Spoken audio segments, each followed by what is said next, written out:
Hristiyanların mahallesine giriyordum tam. Girdim aslında. Öyle bir yere gireceğim ki şimdi. Tamam teyze. Domuzları görüyor musunuz? Burada çöpün içinde yaşıyorlar. Köpekler, möpekler. Ben tehlikeli yerlere çok alışık bir insanım. Yani sıkıntılı yerlere. Orası gerçekten... Burası Mısır'ın başkenti Kahire. Gideceğimiz bölge ise Garbich Area, yani çöp şehir. Bir farklı ismiyle buraya Zabellan diyorlar. Yani bizim dilimizde çöp insanları demek. Bu bölgede yaklaşık 250 bin insan yaşıyor. Burada insanların çalışma prensibi, erkekler çöp getiriyor, kadınlar ise ayrıştırıyor. Genellikle aile ile birlikte yapılan bir iş. Aynı zamanda burada farklı etnik dine sahip insanlar da var. Bu etnik din gruplarında en büyüğü Hristiyan topluluğu bu bölgede. Aynı zamanda Mısır'ın %90'ı Müslüman olarak geçiyor kaynaklarda. Buradaki Hristiyan topluluğu çalıştığı yerlerde yemek için kendi hayvanlarını yani domuzları yetiştiriyorlar. Mısır'ın başkenti Kahire ve Zabellan yani çöp insanlar.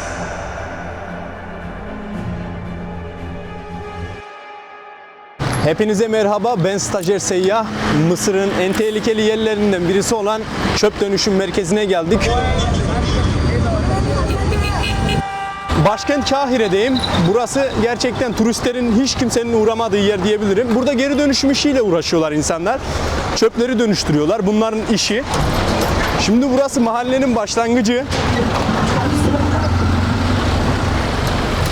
Ufak bir motorcularla münakaşadan sonra buraya ulaşmayı başardık. Burası gerçekten çok farklı bir yer. Mısır'da kamera çok sıkıntı. İnsanlar kamerayı gördü mü şeytan görmüş gibi oluyorlar. Bakalım çekim de kolay olacak mı burada? Açıkçası hiç sanmıyorum. Bak şimdi insanların ileride çalıştıkları yere gideceğiz. Kamyonete ne biçim yüklemişler görüyor musunuz?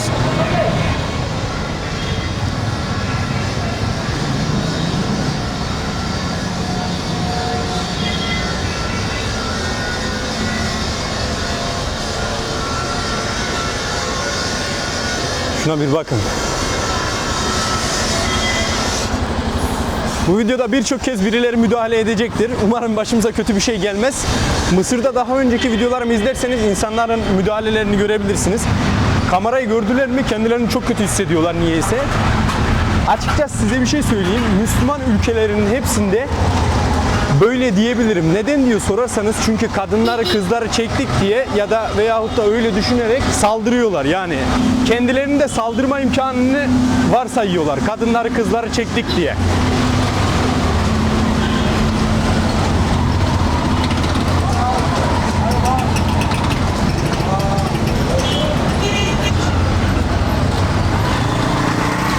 Sokakları anlatmama gerek yok. Zaten sokakların hali belli. Neticede bir şey dememize gerek yok. İnsanlar zaten buradan para kazanıyorlar.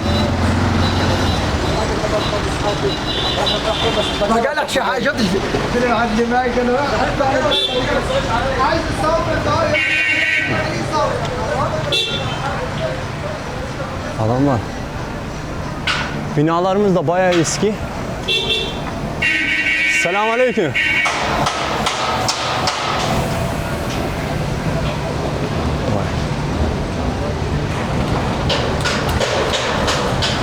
Ufacık kamyonetlere koca koca haşalarla o kadar çok malzeme yüklüyorlar ki resmen bir sanat eseri gibi.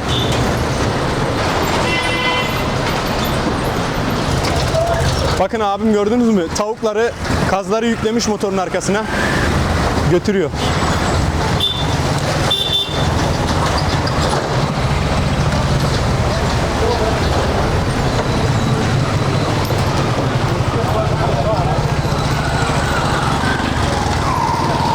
Dünyada çöpün ana merkezi diyebiliriz buraya. Gerçekten inanılmaz bir şekilde insanlar bunları ayrıştırıp para kazanıyorlar.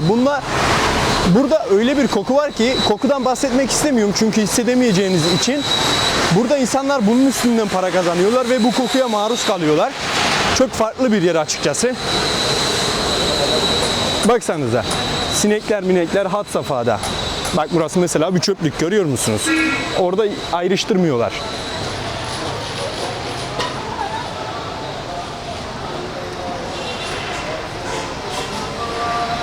Bak mesela bir tane. Selamünaleyküm. Bakın mesela abi savarına teşekkür hayli abi. Okey. Burada çekim çok zor. Mesela kadın vardı içeride. Adam hemen müdahale etti.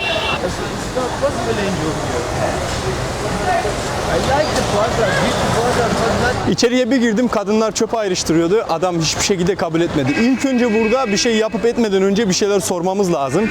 Kesinlikle kamera çok sıkıntı diyebilirim. Hiçbir hatayı kabul etmez burası. İnsanlar bayağı fevkalade bir şekilde çalışıyorlar. Bakın abi, kamyonete ne biçim kartonları yüklemiş.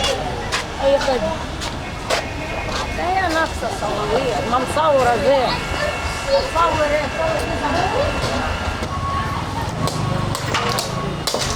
Selamünaleyküm. Bunlar burada öyle şeyler var ki mesela plastik, metal, demir her şey burada geri dönüşümde ayırt ediliyor. Yani hepsi bir kademede satılıyor, geri dönüştürülüyor.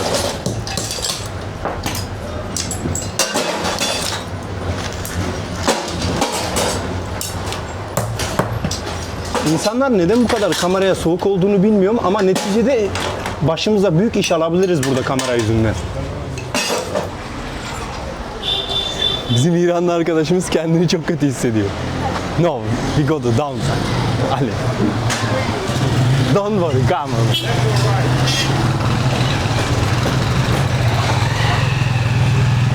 Bakın mesela petleri bir kademede ayırmışlar. Şehrin bütün çöpleri burada toplanıyor.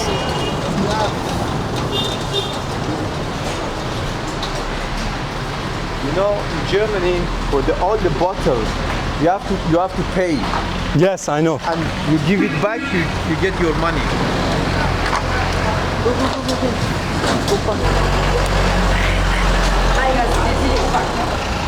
You don't eat rice?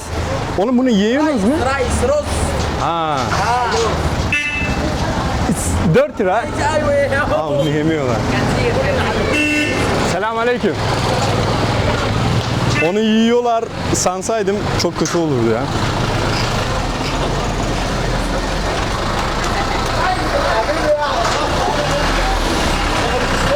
İnanılmaz bir kaos var ortada.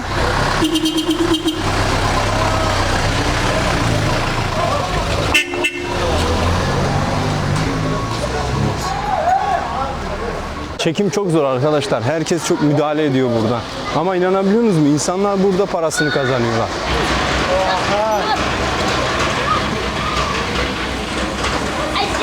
Çok dikkat etmem gerekiyor. İlk önce sormam lazım, sonrasında kaydetmem lazım. Karşıda bir kilise var, orayı çekmeyelim, sıkıntı yaşarız. Bakın gösterebilir miyim bilmiyorum ama. انت بتصور ولا La la la. لا لا لا ازاي اهو It is just open. طب يلا Ablam hemen müdahale etti nedense.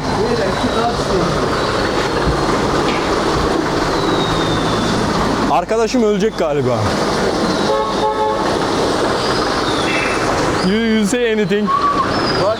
You say anything. I cannot talk. I don't want to open my mouth. Arkadaşım çok kötü oldu.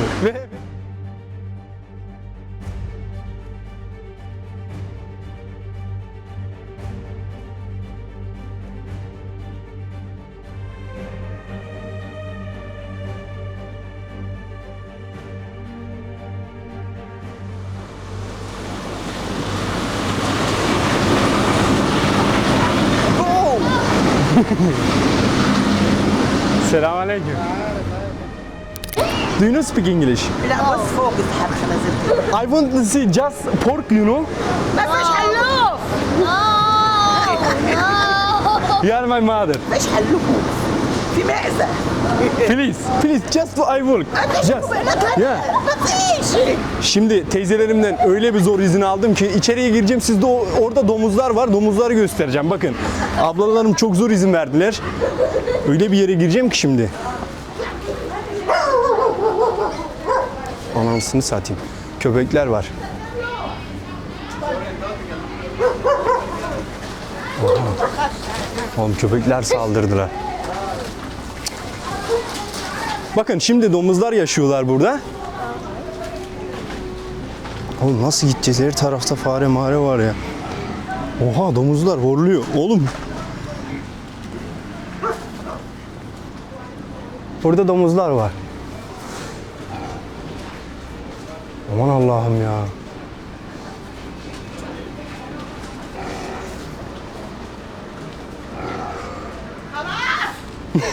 Teyzem bağırıyor halas halas diye. Domuzları görüyor musunuz? Burada çöpün içinde yaşıyorlar. Köpekler, möpekler, fareler. Tamam teyze, teşekkür. Şükran. Bakın fareler, domuzlar, bütün hayvanlar beraber burada yaşıyorlar. صار فرن يوم ماشي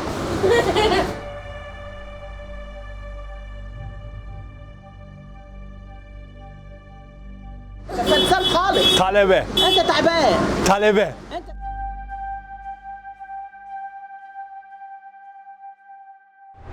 Orası gerçekten... Ben tehlikeli yerlere çok alışık bir insanım. Yani sıkıntılı yerlere. O ne oğlum, bir şey oldu.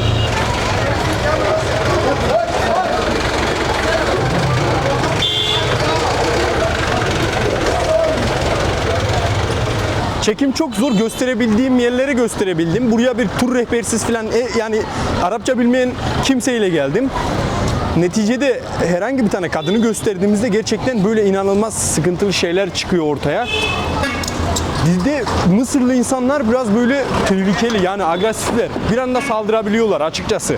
Bak daha önce Afganistan, Pakistan veyahut da bu gibi bölgelerde de bulundum. Ama neticede Mısır'daki insanlar biraz daha böyle çok agresifler. Yani hemen saldırabilirler. Bir tane karıyı kızı çektin diye.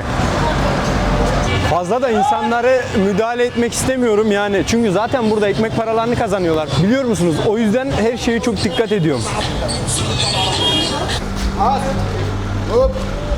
Adam kadına çarpıyordu, görüyor musunuz?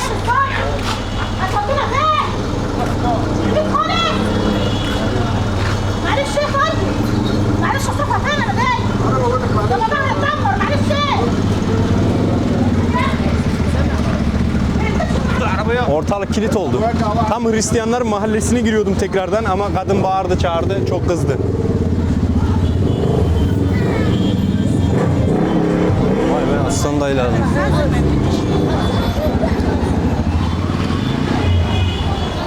Arabalar filan arabalıktan çıkmış yani, o derece, o denli bir duruma gelmişler. Hristiyanların mahallesine giriyordum tam. Girdim aslında. Çekim yapacaktım ki kadın bağırmaya başladı oradan inanılmaz bir şekilde. Ama o girdiğim mesela domuzları gösterdiğim yer de Hristiyanların yaşadığı yerdi.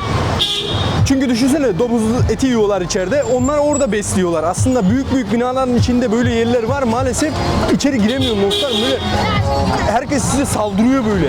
Kamerayı görmesinler. Daha bak elimde görür görmez hep gizli çekmeye çalışıyorum ediyorum. Bir bağırıyorlar böyle, çağırıyorlar, inanılmaz. Kadın diyor ki kamera açık mı diyor. Açıksa diyor çabuk diyor kapat diyor. Savar diye bir şey diyorlar ya sürekli duyduğunuz. O sen kayıt mı ediyorsun burada diyor neticede. Selamünaleyküm. Oğlum.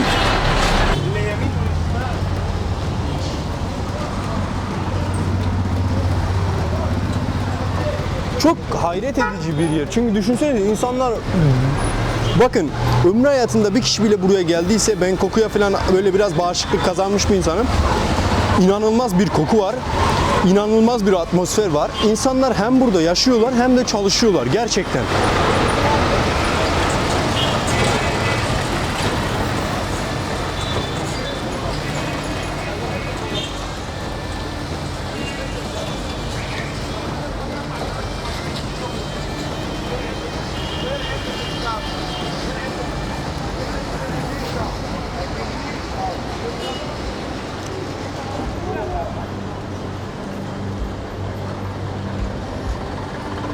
Araba çarpar mı bize? Araba çarpmazsa bu çok şey.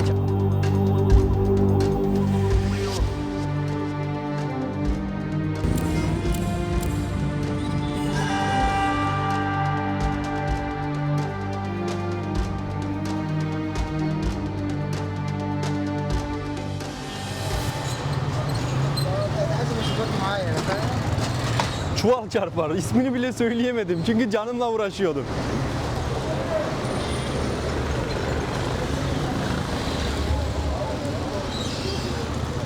Selamünaleyküm. Adamlar motor demiyor, araba demiyor. Yüklüyorlar, çöpleri getiriyorlar. Şehrin tamamen bütün çöpü burada ayrıştırılıyor. Burası mahalle böyle.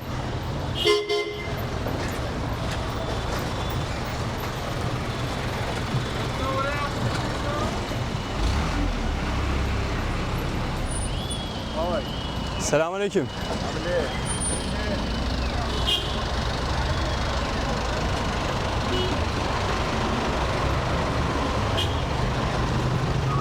Aman Allah'ım bir şeyler geliyor gözüme yüzüme.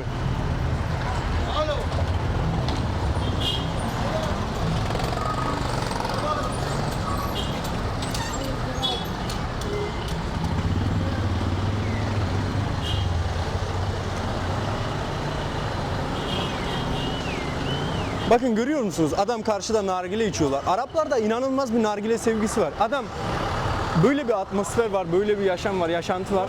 Adam What? for what? What is? What do you want? What's your name? Seyfi. Say it. You're Abano. nice to meet you. Abano. Nice Abano. to meet you. Okay. What's this family? This myself recording. My country? Yeah. Okay abi selamünaleyküm. Abimin müdahalesi neticesinde anlatamadım. Böyle bir atmosfer varken adamlar tutuyorlar bak ne yapıyorlar? Orada nargile içiyorlar. Yani keyiflerinden ödün vermiyorlar. Arapların inanılmaz bir nargile sevgisi var. Selamünaleyküm abi. İranlı arkadaşım vardı. Galiba kendisini kaybettik. Terk etti. Çok kötü olduğunu söyledi gitti.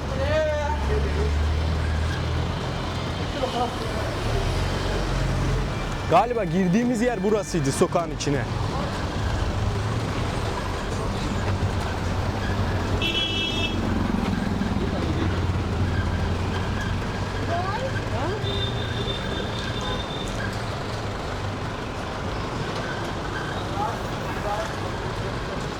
Sokağımızın girişi de burası. Böyle bir yerden giriyorsunuz buraya. Açıkçası çok ilginç bir yer. Burası başlangıcı. Ama size bir şey söyleyeyim. Gerçekten kamerayla falan gelirseniz burası çok tehlikeli bir yer. Ne kadar görüntü aktarabildim bilmiyorum. Ama neticede herkes çok saldırıyordu. Ben biraz tecrübelerim fazla olduğu için bana zarar verebilecek insanlara karşı tecrübem fazla olduğu için kimden zarar gelecek böyle anlayabiliyorum. Çünkü bir zamandan sonra artık tecrübeler. Şükür başımıza bir iş gelmedi. İçeriden çıkabildik. Şimdi ise çıkışa doğru gidiyoruz. Burası bir mahalle yani. Geri dönüşüm işi yapılan.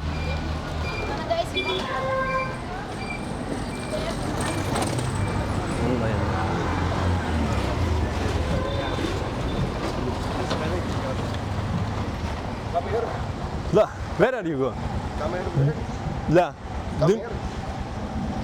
برا طريق la, أموس أوديك برا how much you want? شوف أنت La abi, this is not good option. You are taxi driver, you tell me price, how much you want? ما أنا مش عارف أتكلم معاك أنا مش فاهم لك التليفون أكتب لي Aa, هات التليفون أكتب bakın kardeşim burada, لا إيه نو kardeşim haşhaş içiyor. Okey baba, selamünaleyküm. عليكم السلام Kardeşim haşhaş içiyordu. Diğer elindeydi. Fazla muhataba girmek istemedim. Aslında Mısır'da haşhaş yasak. İsmini de defalarca dile getiriyorum. Niye böyle yapıyorum bilmiyorum. Yasak ama herkes takır takır tüketiyor yani neticede. Bir kere otobüs kullandım. Gece vakti. Bilmenizi isterim. Şoför kesinlikle var ya o malzemeden içmişti. Çünkü bir gidiyorduk böyle yollar gözükmüyor gece vakti. Ama var ya çok sıkıntılıydı. İnanılmaz hızlı gidiyorduk. Bakın atmosferi görüyor musunuz? Bu kayanın altından başlıyor bu sokak buradan. Böyle devam ediyor işte. Korkuyorum da köpekler saldırabilir. O yüzden karşıya geçelim.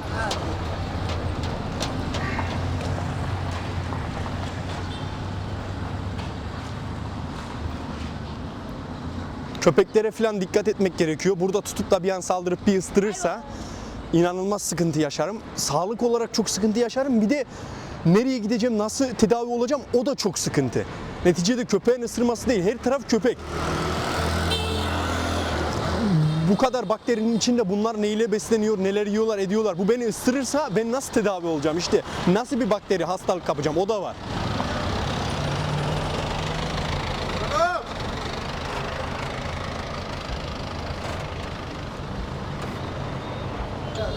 Bakın kardeşlerim makine sistemi kurmuş. Haşayı böyle çekiyorlar burada makine sistemi kurup. Hello.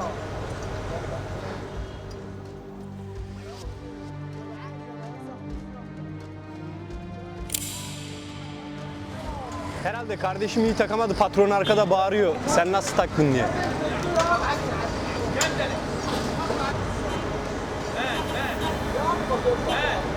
Burada insanlar. Okay, you are boss right? Selamünaleyküm.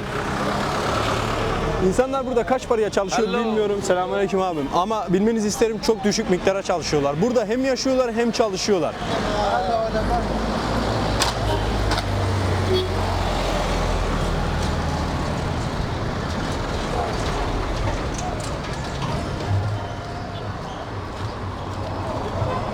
Sandalyelerim ya.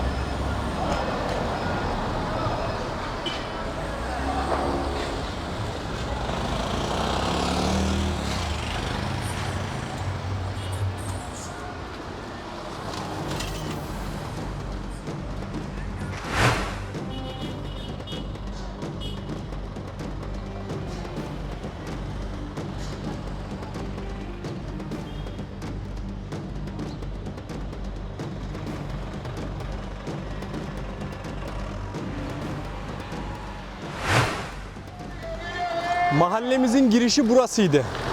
Neticede ayrılıyoruz. What's your name? My name is Seyfi. I am Gergis. Kırgız?